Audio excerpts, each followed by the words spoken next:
Hello, welcome back to this advanced online corset masterclass organized by University of Patterson Drafting. This is the sixth part in our series on recreating this dress by Veekee James. And please take note of the fact that this is a snippet from the advanced online corset masterclass. So to purchase the full class, please follow the seller link in the description box. So remember that I said that I was going to show you what to do if the non-sewable boning, I think this is called regelling boning actually. The regelling boning that you have is the one that is about 0.75 inches. So this is me dividing it. Can you see? It's such a tedious thing to do, but it's so that is the width of the smaller one. Do you understand? So it's really tedious to do. But however, after cutting it, it would be able to go into the boning channel that you've created with the sewable one. Can you see? So it just goes in much easily. Can you see that? So you just easily put. You would even notice that your corset is becoming, sturdier and stronger and all of that. So go ahead and do that for all of the channels that you've created. If you need help, if you pushing it through, you can use something like a screwdriver or whatever to put, but please be really careful because the edges of the boning are sharp. The edges of the screwdriver that you're going to be using to push it through is sharp, so please try as much as possible to be very careful. So I'm doing the same so that it will go through the boning channel that I've created. So please be careful with the scissors as you're cutting. Be careful with the boning, because the edges are sharp. Everything you're just working with is, really dangerous. So just be really careful and patient. So I've cut this through and I'm going to push it into the boning channels. Can you see? So I'm pushing it into the boning channel. So this is basically what you need to do. Do you understand? This is essentially all that you need to do. Go ahead and do this for all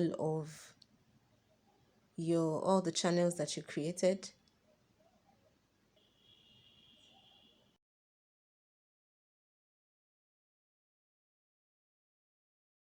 So now this is my lining fabric. Do you understand? I'm going ahead to join it at the side seam. Lining. Do you understand? So I'm just sewing up the side seam. I think I use about 1.5 inches or 1. So that's what you see me sewing up. And remember that because of the snatched waist effect, do you understand? Because of that snatched waist effect, it is there's sort of like an angle at that point. Do you understand? So you need to notch. Very important. So I'm just marking, I'm sewing this up by the side. And then I'll go ahead and also open up my center back. Remember that I sewed it up. So I'll just open that up.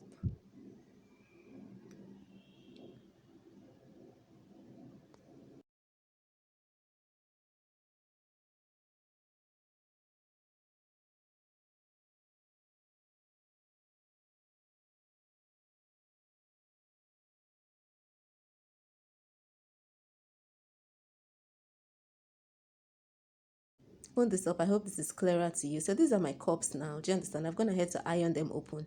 This is my lining. So for my main cup, the one that is going to the shell fabric I'm using for my cup, notice I put stay. Can you see? I put a strip of stay along the seam. These two, the two for the lining I didn't bother with, but the ones that are going to cover the outer layer of the cup, do you understand? I ironed a strip of stay upon the seam allowance, do you understand? Just so that it stays flat. Do you understand? So I'm using B6000. You can actually use Uhu gum for this. So I'm using B6000 to gum that shell fabric up. Do you understand? So just place that over it and then smoothing it out. Can you see how smooth it is? Can you see that? See how smooth the cup is? Do you understand that? So this is basically what you need to do. So I'm going to go ahead and do the same thing for the other cup. I'm just trying to put gum in the areas that are not properly gummed. So this is basically what you need to do. And then I'm doing the same for the second cup.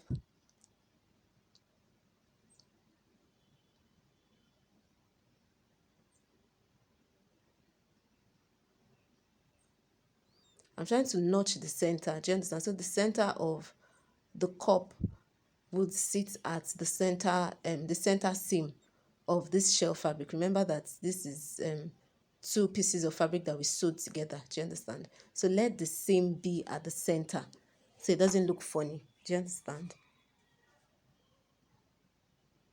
So this is basically what it looks like. Can you see that?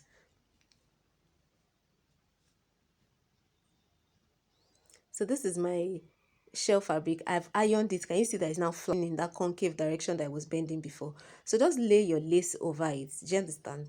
This is what I was telling you about, laying lace your lycra. Do you understand? So I'm placing gum. You can actually use uhu gum for this. I think most people prefer to use uhu gum. So just put a bit, since we're working with lace, so that the gum doesn't seep through the lace and stain it. Do you understand?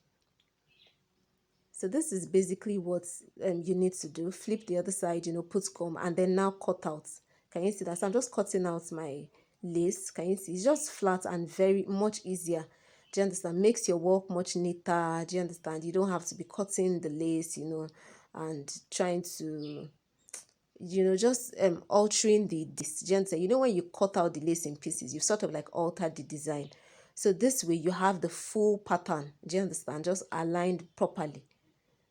Up, do you understand? If you use uhu gum, then you might not need to even bother pinning, but B6000 is not as whatever as uhu gum.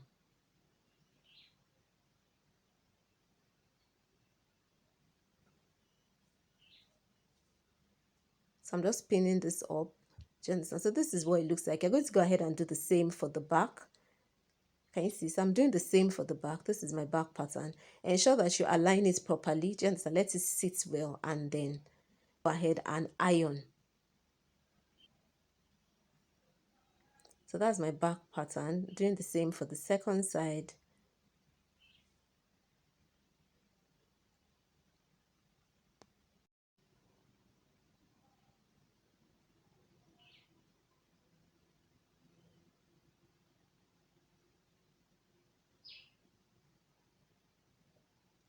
Over it. Do you understand? So same thing that we did for the other side. Lay your lace over it and then cut out. So especially if you have a really nice pattern on the lace that you're trying to maintain, do you understand? This is the best method to use. So I'm doing the same thing for my cups. Can you see? Place gum and then place the lace over it. Remember that your lace is malleable. Do you understand? So even though your cup is curved, sort of rounded, sorry, do you understand? It would still go over it. Just pull slightly. So just pull a bit and pin, pull a bit and pin. Your lace is malleable. You have a completely smooth. So place and pin, pull slightly and pin, pull slightly and pin. Do you understand? So you mustn't pleat or anything. Do you understand? Everything must be flat and clean. Do you understand? There should not be any pleats. So if you have pleats, do you understand, until everything just eases out. Do you understand? So you go ahead and do the same thing for the other cup. Cut this out. And then go ahead and do the same thing for the second cup.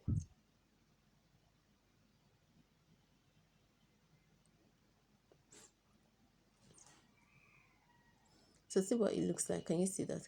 So if you were using the other flatter cup, remember there's this other cup that is, I think in Nigeria is sold for about maybe 500 naira each, or maybe 300, I can't remember. Using that, and it's not as cupped as this, you can actually, do you understand, so that it would cup. Do you understand? I think in maybe one of my reels or stories or something, I would actually show you, that's YouTube story or Instagram reels. I would show you. You should actually follow me on Instagram. Do you understand? Instagram at University of Pattern Drafting. So in one of those, in one of my reels, I'd actually show you how to use that cup and create that. Do you understand? So that you still have the same cupped effect that this bra cup would give you. Do you understand? So the same thing, cut this out.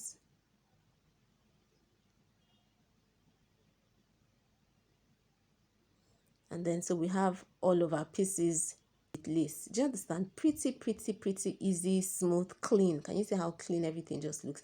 And you would notice that you can actually see your boning lines through the lace. Do you understand? So if you wanted to design, because sometimes when you want to create a new design, you can actually use a slightly different color of your boning casing.